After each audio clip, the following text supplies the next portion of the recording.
नमस्कार साथियों, एक बार फिर आपके सामने हाजिर हूँ अपना नया वीडियो लेके। इस वीडियो में हम बात करेंगे कि शाला दर्पण पर जो सभी कार्मिकों का प्रपत्र 10 है, इसमें कुछ नई जो डिटेल्स है वो जोड़ दी गई हैं और वो डिटेल्स है उनकी पूर्ति हमें किस प्रकार से करनी है। इन डिटेल्स की पूर्ति करते समय कुछ साथियों को कई प्रकार से समस्याएं आई हैं, डिटेल्स सेव नहीं हो रही हैं, तो इन सब समस्याओं का समाधान भी मैं आपको वीडियो में साथ के साथ बताता चलूँगा। सबसे पहले हम जो है शाला दर्पण ओपन कर लेते हैं। प्रपत्र 10 की जो पूर्ति है विद्यालय की शाला दर्पण पर लॉगिन करने के बाद हम कर पाएंगे, तो हम लॉगिन हो जाते हैं। अब देखिए यहाँ ये जो 3 लाइन आप देख रहे हैं, यहाँ हम क्लिक करेंगे तो स्टाफ जो ऑप्शन है, इस स्टाफ ऑप्शन में हमें staff detailed profile entry form 10 मिलेगा। तो अब हमें स्टाफ डिटेल्ड प्रोफाइल एंट्री पे क्लिक करना है।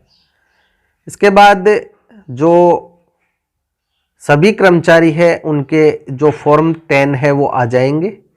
यहाँ आपको ऑप्शन मिलेगा click for form entry and edit. यहाँ आप देख रहे हैं सभी में एन एन एन एन, कुछ में वाई लिखा आ रहा है, ये सारी एंट्री हमें करनी है।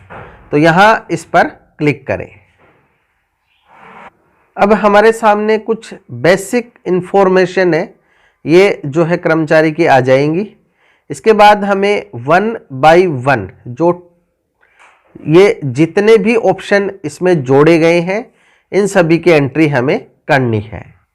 कुल 11 बिंदु यहाँ बताए गए हैं और ये जो 11 बिंदु है, यहाँ जो प्रोफाइल है हमारा 27% जो पूर्ण है। अब हम एक एक करके सभी एंट्री करेंगे। एसआई नंबर,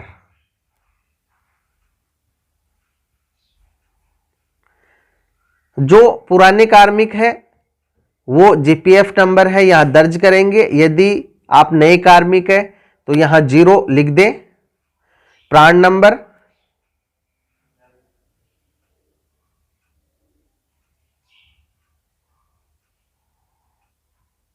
एनपीएस, तो प्राण नंबर और एनपीएस नंबर सेम ही होते हैं।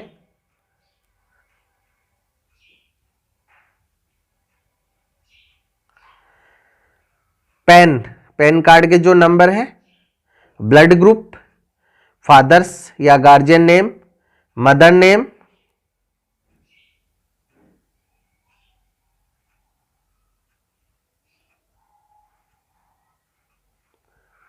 मैरिटल स्टेटस, मैरिड है तो मैरिड या अनमैरिड है तो यहाँ से सेलेक्ट कर ले जो भी आपके ऑप्शन लागू होता है। Wife, husband name, husband wife is in state service, select the service type. यदि पुरुष कार्मिक है और उनकी पत्नी भी सरकारी सेवा में है तो इसके लिए इन्हें ये सेलेक्ट करना है, अन्यथा ये छोड़ दें, नॉट अवेलेबल। और अगर सेलेक्ट करते हैं तो नीचे एम्प्लॉय आईडी भी फीड करनी है। कैटेगरी, कुछ डिटेल्स पहले की फीडिंग की हुई है वो शो हो रही है। रिलीजियन, इज हैंडीकैप्ड, यदि कोई विकलांग है तो इसमें से जो कैटेगरी है वो चुने, अन्यथा not applicable. Number of children total, जो एक 1/6/2002 है उससे पहले कितने हैं और 2000 बाद कितने हैं वो आपको भरने हैं यहाँ। इसके बाद जो पोस्टल एड्रेस है स्कूल का, पिन कोड, होम स्टेट, यदि राजस्थान के हैं तो राजस्थान, और अगर राजस्थान के बाहर से हैं तो other than Rajasthan. Home district आपका फीड करें। Email ID, mobile number, Aadhaar number, Jan Aadhaar number, यदि पासपोर्ट बनवा रखा है तो passport number. RCI registration number, ये यदि हो तो भरें। रजिस्ट्रेशन की date of joining in any government service, ये आपकी जो प्रथम नियुक्ति तिथि है वो यहाँ भरनी है। Date of joining in educational department at any post, तो ये दोनों सेम ही आ जाएंगी। वर्तमान पद पर इस विद्यालय में कार्य ग्रहण तिथि, तो चूंकि मैं शुरू से ही इस विद्यालय में हूँ तो ये भी सेम ही होगी। यदि आपके अलग है तो आप अलग भरें। वर्तमान पद पर इस जिले में प्रथम कार्यग्रहण तिथि, तो आपकी जो भी है वो आप यहां सेलेक्ट करें।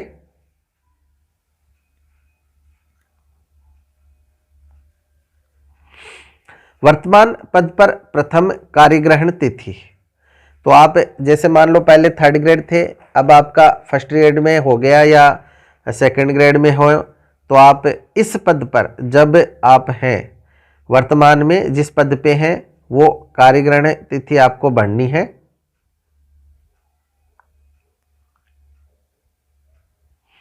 इसके बाद टीचर गॉट हॉनर, यदि आपको कोई पुरस्कार मिला है तो टिक करें। जिला स्तरीय, संभाग स्तरीय, राज्य स्तरीय, राष्ट्रीय स्तरीय, अन्यथा कोई नहीं पे टिक लगी हुई है। और इसके बाद स्पोर्ट्स में कोई सम्मान मिला हो तो 1st, 2nd, 3rd runner up at national level यदि आप रहे हो तो, स्पेशल एबिलिटी कोई कोकुलर एक्टिविटी से संबंधित हो तो उस पर टिक करें। 2 sports name in which have special ability, यदि आप किसी खेल में पारंगत हैं तो 2 खेलों के नाम यहाँ सेलेक्ट करने हैं। जुडिशियल केस यदि कोई है तो यस या नो में से। डिपार्टमेंटल इंस्पेक्शन कोई हो, यस या नो में से। पनिश इन डिपार्टमेंटल इंस्पेक्शन यदि कुछ हुआ है तो यस या नो में से, और उसकी डेट। प्रतिनियुक्ति से पूर्व कार्मिका विभाग में पदस्थापन का जिला, जैसे आप प्रतिनियुक्ति पर किसी मॉडल स्कूल में चले गए हैं या कहीं और चले गए हैं तो जो पहला जो प्रतिनियुक्ति से पूर्व का जो कार्मिक का जो जिला है वो यहाँ सेलेक्ट करना है। आपके द्वारा बीएलओ का कार्य किया जा रहा है तो हाँ, अन्यथा नहीं। विधानसभा क्षेत्र, भाग संख्या, जो बीएलओ का आपको काम दिया गया है, कार्मिक का एपिक नंबर। इसके बाद कार्मिक के एपिक के अनुसार विधानसभा, तो आपकी जो भी विधानसभा है उसको आप सेलेक्ट कर लें।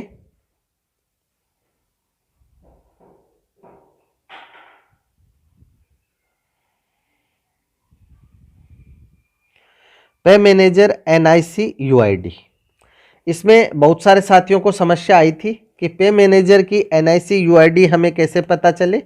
तो इसके संबंध में मैंने जो वीडियो है वो बनाया था पहले भी, आप उसे देख सकते हैं मेरे यूट्यूब चैनल पे, और इस वीडियो के डिस्क्रिप्शन में भी मैं आपको उसका लिंक दे दूंगा। अब ये आपको पे मैनेजर पर, आपकी पर्सनल पे मैनेजर से जब आप लॉगिन करेंगे तो आपको वहाँ मिल जाएगी। ये हम यहाँ फीड कर देते हैं। तो पे मैनेजर की एनआईसी यूआईडी फिल करने के बाद सेव एंड नेक्स्ट पे क्लिक करें।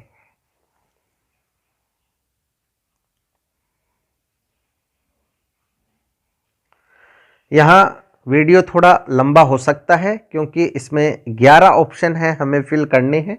आप वीडियो पूरा देखें, और जब भी आप डाटा फीडिंग करें तो एक चीज़ का अवश्य ध्यान रखें कि ये जो सर्कल घूम रहा है इसका मतलब ये नहीं है कि सर्वर है वो डाउन है या सर्वर नहीं चल रहा है या डाटा नहीं आ रहा है। इसका मतलब ये है कि जो भी आप डाटा सेव करना चाहते हैं वो अब सर्वर पर अपलोड हो रहे हैं, और अपलोड होने में थोड़ा सा समय लग सकता है। तो आपको थोड़ा धैर्य रखने की आवश्यकता होगी। डाटा अपलोड होंगे, फिर अगला जो ऑप्शन है वो ओपन होगा। जब तक पूरे डाटा अपलोड नहीं हो जाए आप ना तो बैक बटन दबाएं और ना ही इसे रिफ्रेश करें। तो देखिए, ये सेव एंड नेक्स्ट करने के बाद सक्सेसफुली जो डिटेल्स है वो ऐड या अपडेट हो गई है। इसको प्रोसीड कर देते हैं।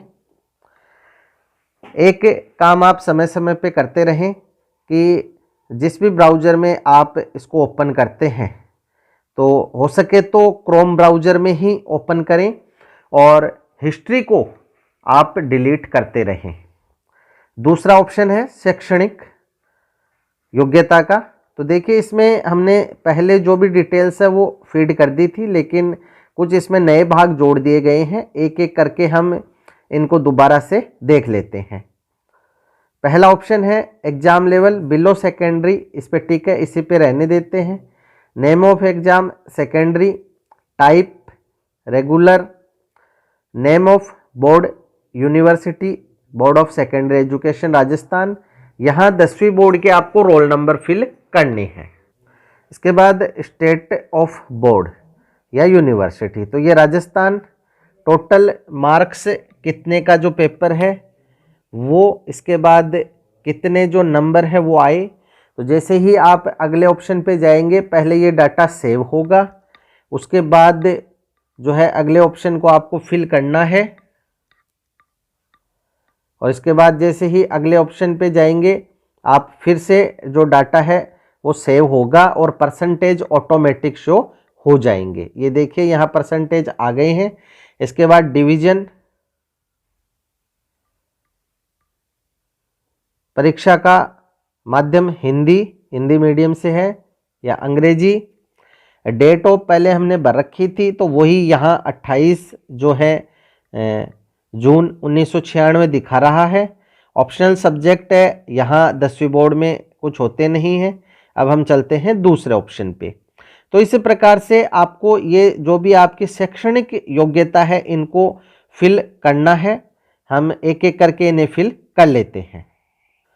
जब हम पहली शैक्षणिक योग्यता सेकेंडरी को सेव कर देंगे तो ये सक्सेसफुली अपडेट का ऑप्शन आ जाएगा। इसी प्रकार दूसरा जो कॉलम है सीनियर सेकेंडरी का, इसको भरने के बाद आप यहाँ जो एक्शन का बटन है सेव एंड एडिट वाला, इस पर क्लिक करें तो सेव या अपडेट जो है डाटा हो जाएंगे और आपके सामने ये जो मैसेज है ये आ जाएगा। इस प्रकार से तीनों ही या चार जो भी आपकी डिटेल हों, secondary, senior secondary, BA, MA जो भी हों, आप भरते जाएं और लास्ट में सेव बटन से सेव कर दें। तीसरी जो डिटेल है फीड करने के बाद यहाँ सेव बटन पे क्लिक करते हैं तो डाटा सेव सक्सेसफुली का मैसेज आ जाएगा। तो इस प्रकार हमने जो secondary, senior secondary, BA, MA जो भी हैं डिटेल सारी फीड कर दी हैं। इसके बाद अब हम चलते हैं नीचे यहाँ सेव एंड नेक्स्ट पर। आप जब पूरी डिटेल्स फीड कर लें तो उसके बाद जो है इसका प्रिंट ले लें। प्रिंट लेने के बाद आप एक बार मिलान अवश्य कर लें कि जो आपने डिटेल्स फीड की है वही शो हो रही हैं। अब है प्रशैक्षणिक जो तीसरा बिंदु है, इसमें एग्ज़ाम का लेवल जो है ग्रेजुएशन होगा और नेम ऑफ एग्जामिनेशन में बीएड आएगा। अब टाइप में regular, university of Rajasthan, Rajasthan roll number. Date of passing जो है ऑटो पहले की फीड है वो आ जाएगी। इसके बाद टोटल मार्क्स,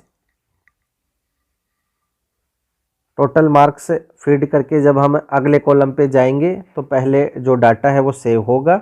इसके बाद ऑब्टेंड जितने मार्क्स हैं वो फीड करके परसेंटेज पर क्लिक करेंगे तो डाटा सेव होके अपने आप जो परसेंटेज हैं वो आ जाएंगी। इसके बाद डिवीज़न सेलेक्ट करनी है, परीक्षा का माध्यम हिंदी और एक्शन जो है यहाँ सेव एंड एडिट जो बटन है उससे सेव कर दें। तो जो डाटा सक्सेसफुली सेव का मैसेज आ जाएगा, इसे क्लोज कर देंगे और फिर नीचे जो सेव एंड नेक्स्ट बटन है इस पे क्लिक करके अगले बिंदु पे चलते हैं। अब है सेवा, चौथा बिंदु है। यहाँ आपको आपकी जो सेवा का जो विवरण है वो देना है। आपने पहले जो सेवा का विवरण फीड किया था वो आपको नीचे शो हो जाएगा। अब इसमें कुछ यदि आपके चेंज हुआ है तो आप जो है यहाँ सेवा का विवरण है भरें और इसको जो है सेव करें, जिससे आगे इसमें ऑप्शन जुड़ जाएगा। या फिर आप यहाँ एडिट बटन पे क्लिक करके भी एडिट कर सकते हैं। यहाँ मेरे कोई चेंज है नहीं, इसलिए मैं इसको सेव एंड नेक्स्ट कर देता हूँ। अब अगला बिंदु है कार्मिक पदोन्नति की योग्यता रखता है, हाँ या नहीं। तो पदोन्नति की योग्यता जो है, यदि आपके आगे कुछ एमए किसी सब्जेक्ट में है और आपके प्रमोशन हो सकता है तो आप हाँ करें, अन्यथा नहीं करें। जिस पद पर पदोन्नति होनी है उस पद का नाम, जैसे मैं सेकंड ग्रेड हूँ तो पदोन्नति होगी वो लेक्चरार फर्स्ट ग्रेड के पद पे होगी, तो यहाँ लेक्चरार फर्स्ट ग्रेड सेलेक्ट कर लेते हैं। अब पदोन्नति हेतु विषय जिसकी योग्यता रखता है, तो यहाँ आपने जो एमए है जिस विषय में कर रखी है उस विषय को आपको सेलेक्ट करना है। इसके बाद पदोन्नति विषय के लिए विभागीय वरिष्ठता का निर्धारण हो चुका है तो हाँ वरिष्ठता बन चुकी है, नहीं बनी है तो नहीं पे क्लिक करें।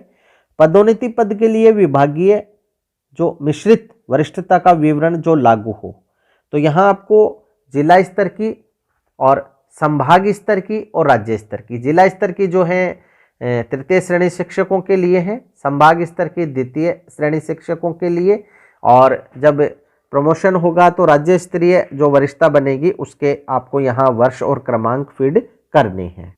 तो यहाँ चूँकि मैं सेकंड ग्रेड हूँ इसलिए संभाग स्तर जो है वहाँ वर्ष, जिस वर्ष की पोस्टिंग है, क्रमांक जो संभाग स्तर की वरिष्ठता सूची है, और राज्य स्तर की जो वरिष्ठता सूची है उसका वर्ष और क्रमांक हमने फीड कर दिए हैं और सेव कर देते हैं। इसके बाद जो है फर्स्ट ऑप्शन सेव हो गया है, अब द्वितीय खुल गया है। अब हमें एक ही ऑप्शन जो है भरना है। इसके बाद है सेवा काल में हुए पदोन्नतियों या परित्याग का विवरण। यदि आपके पहले प्रमोशन हो चुका है और सेकंड जो प्रमोशन होना है तो आप यस करें, और यदि प्रमोशन हो चुका है, सेवा काल में हुई पदोन्नति का, या फिर आपने प्रमोशन त्याग दिया है तो उसका आपको विवरण देना है। यहाँ यदि ऐसा है तो यस करें और डिटेल फिट करें, अन्यथा नो पे टिक रहने दें और सेव करें।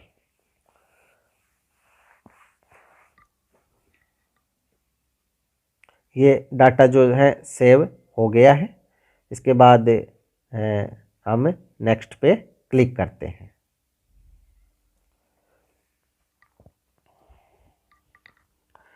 अब अगला जो ऑप्शन है इसमें ओपन हो गया है फैमिली डिटेल्स, परिवार के सदस्य का नाम। तो सबसे पहले आपको यहाँ अपना जो नाम है वो लिखना है।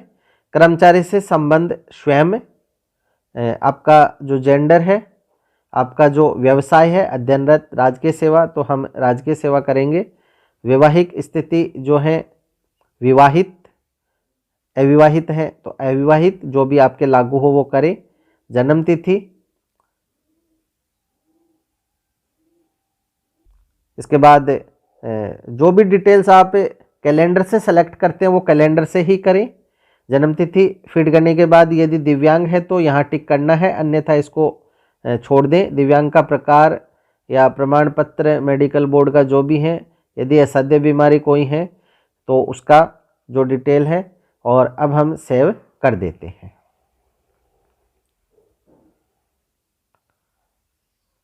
अब इसी प्रकार आपको जो अन्य फैमिली मेंबर है उनकी भी डिटेल फीड करनी है, एक एक करके हम फीड कर लेते हैं। तो दूसरा कॉलम हमने जो है वो भर दिया है, और भरने के बाद लास्ट में आपको ऑप्शन मिलेगा ऐड न्यू का। ऐड न्यू पे आप जब क्लिक करेंगे तो नई रो भी आ जाएगी और जो पुराना डाटा जो आपने फीड किया है वो सेव हो जाएगा।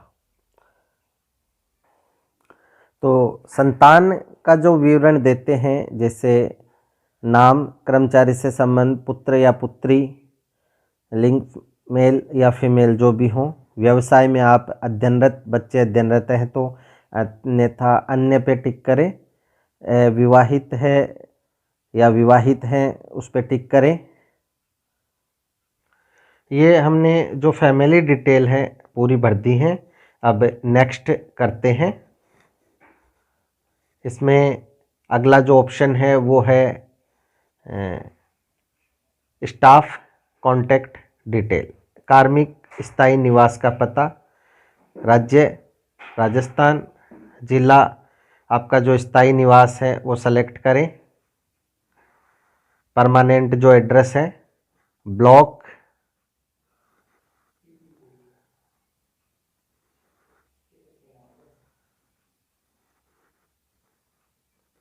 ग्राम पंचायत यदि है तो,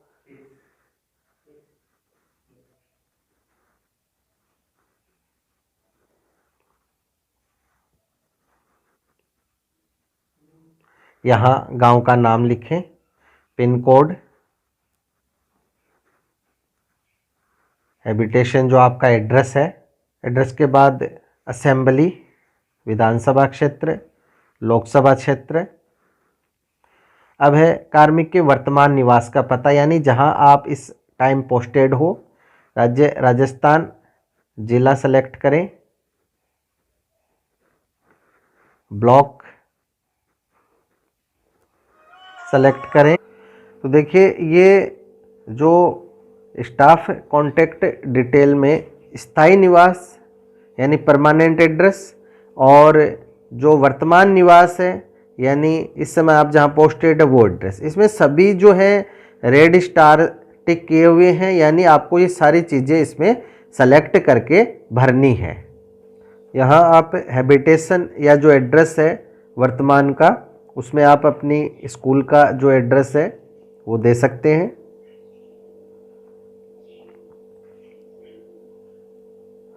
विधानसभा और लोकसभा क्षेत्र जो भी हैं। अब ये सारी चीज़ें आपको, क्योंकि रेड स्टार दिया है, मैंडेटरी है, आपको फीड करके फिर सेव करना है। अब नेक्स्ट। अब हमारे सामने जो है आपका स्टाफ सैलरी डिटेल आ गया है। वेतन आयोग यहाँ इस समय जो है 7वां 7। पे स्केल इसमें कुछ है नहीं इसलिए डैश रहने देते हैं। मूल वेतन यहाँ जो है आपका वो फीड करना है।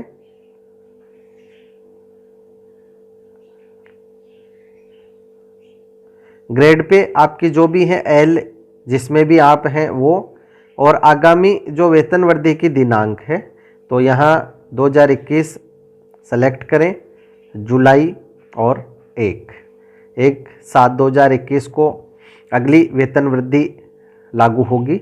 सेव करें, ये डिटेल सेव हो गई है। अब नेक्स्ट करें।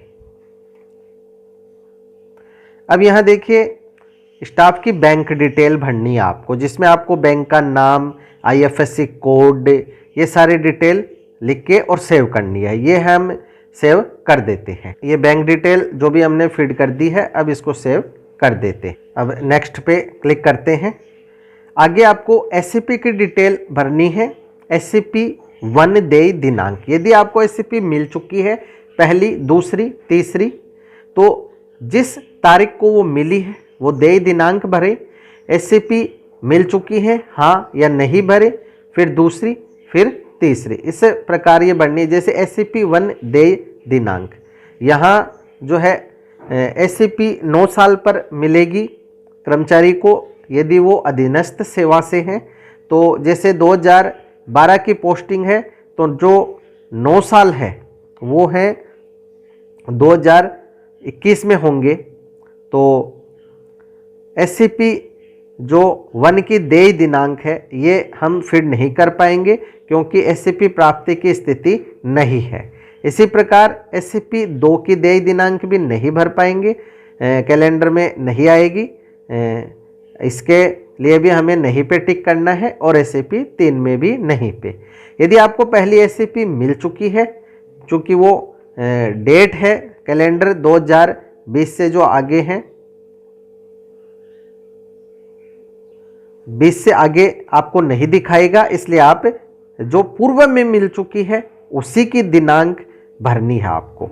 अब हम जो है इसमें नहीं पे टिक लगा हुआ है, अब इसको हम जो है यहाँ से सेव कर देते हैं और फिर नेक्स्ट करते हैं। ये सेव हो गया है, अब नेक्स्ट। अब देखिए हम जो है अंतिम चरण में पहुँच चुके हैं, प्रशिक्षण कार्यशाला का नाम।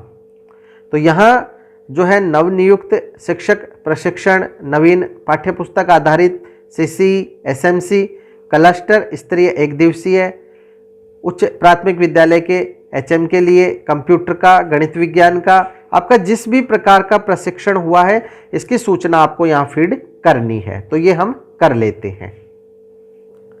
जैसे हम पहला प्रशिक्षण भर रहे हैं, प्रशिक्षण कार्यशाला का नाम नवनियुक्त शिक्षक प्रशिक्षण। प्रशिक्षण कार्यशाला के आरंभ की तिथि यहाँ फीड करनी है। प्रशिक्षण की अवधि कितने दिन, जैसे 10 दिन का था। प्रशिक्षण में भूमिका हमने एक शिक्षक के रूप में ली। इसके बाद प्रशिक्षण कार्यशाला का मुख्य बिंदु, उच्च प्राथमिक कक्षाओं के लिए विषय भी लिखना है, तो ये विषय आधारित था, यहाँ हम विषय लिख देते हैं। अब प्रशिक्षण कार्यशाला आयोजन करता, तो इसमें डाइट है, समग्र शिक्षा है, RSCERT है या अन्य, तो हम यहाँ समग्र शिक्षा कर देंगे क्योंकि पहले ये रमसा ने करवाई थी, अब उसका नाम समग्र शिक्षा हो गया है। अब उपयोगिता, आप उसको ग्रेडिंग देने हैं तो हम इसे A ग्रेड देके सेव कर देते हैं। ये डिटेल्स जो हैं सेव हो गई हैं। अब दूसरा प्रशिक्षण जो हुआ वो फीड करेंगे। अब देखिए ये लास्ट ऑप्शन है, तो यहाँ आगे नेक्स्ट का बटन नहीं है, हमने प्रशिक्षण भर दिए हैं और अब हमारे पास केवल प्रीवियस का ऑप्शन है। यहाँ आप देख रहे हैं प्रोफाइल 63% दिखा रहा है। एक बार हम दोबारा से स्टाफ डिटेल प्रपत्र 10 में चलते हैं। अब देखिए यहाँ जो हम देख रहे थे पहले NN नो जो था, अब वो यस में बदल चुका है और यहाँ एक जो कॉलम है जिसमें N आ रहा है, इसे हम देखते हैं ये कौन सा कॉलम है। एड्रेस जो डिटेल है वो सेव नहीं हुई है, या तो एक बार हम इसे दोबारा ओपन करते हैं। अब हम एड्रेस डिटेल में आ गए हैं, यहाँ हम एक बार फिर से चेक कर लेते हैं कोई चीज़ जो रह नहीं जाए। इसके बाद जो है हम सेव करते हैं और नेक्स्ट करते हैं। अब देखिए यहाँ जो प्रोफाइल 63% ही था अब 100% हो गया है। एक बार फिर हम प्रपत्र 10 में देख लेते हैं।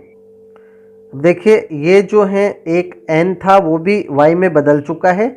अब यहाँ से हमें इसका प्रिंट लेना है और जो भी डिटेल है हमने जो फीड की है एक बार आप प्रिंट से चेक अवश्य करें। ये जो है कार्मिक का व्यक्तिगत विवरण प्रपत्र 10 आ गया है हमारे सामने। हम इसका जो प्रिंट है वो लेंगे और जो भी सूचनाएं हमने फीड की हैं उसका एक बार मिलान करेंगे। यदि फिर भी कोई कमी हो तो हमें इसमें जो है सुधार करना है। कार्मिक का जो प्रपत्र 10 है इसके आपके 2 प्रिंट लेने हैं और हस्ताक्षर करके एक संस्था प्रधान जो है अपने पास फाइल में रखेंगे और एक आपको देंगे। तो इस प्रकार से साथियों आपको शाला दर्पण पर विद्यालय की आईडी से प्रपत्र 10 के सभी जो कॉलम हैं उनकी पूर्ति करनी है। और फिर भी आपके यदि कोई समस्या आती है तो आप वीडियो में कमेंट अवश्य करें। वीडियो थोड़ा लंबा अवश्य है, आप पूरा देखें और आपको जब आप एंट्री करेंगे किसी भी प्रकार की कोई समस्या नहीं आएगी, ऐसी मैं आशा करता हूं। वीडियो आपको अच्छा लगे तो लाइक करें, शेयर करें और सब्सक्राइब करें और सभी साथियों को इसका लाभ मिल सके अधिक से अधिक आप इसको शेयर करें। इसके साथ ही आप सभी का बहुत बहुत धन्यवाद।